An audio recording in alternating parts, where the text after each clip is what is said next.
પ્રધાનમંત્રી નરેન્દ્ર મોદીના જન્મદિન નિમિત્તે સમગ્ર દેશમાં આગામી 15 દિવસ સુધી વિવિધ સ્વચ્છતા અંગેના કાર્યક્રમોનું આયોજન કરવામાં આવ્યું છે, જેમાં શાળા તથા કોલેજોના વિદ્યાર્થીઓ દ્વારા લોકોમાં સ્વચ્છતા અંગે જાગૃતિ કેળવવા સ્વચ્છતા રેલીનું આયોજન કરવામાં આવ્યું હતું। સાથે જ વિદ્યાર્થીઓએ લોકોને સ્વચ્છતા અંગે શપથ પણ લેવડાવ્યા હતા।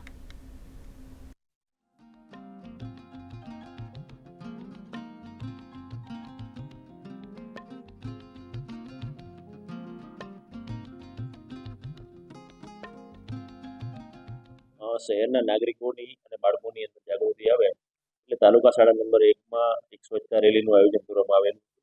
જેમાં બાળકોને સ્વચ્છતા વિશે જાગૃત કરવા અને લોકોમાં અવેરનેસ આવે એ માટેનો એક કાર્યક્રમ યોજવામાં આવ્યો હતો, જેની અંદર સ્વચ્છતાના શપથ લેવામાં આવ્યા અને શહેરની અંદર જે આપણા મુખ્ય રસ્તાઓ ચોકો છે એની સમૂહ સફાઈનું આયોજન કરવામાં આવેલું। અમે સ્વચ્છતા અમારાથી શરૂઆત કરશી, બીજા નાગરિકોને જાગૃત કરશી તથા અમારા પરિવાર, અમારા સગાવાલા તથા ભારતના દરેક નાગરિકને સ્વચ્છતા મુજબ અમે સ્વચ્છતા જાળવવા તથા કોઈને સ્વચ્છતાના નિયમોનું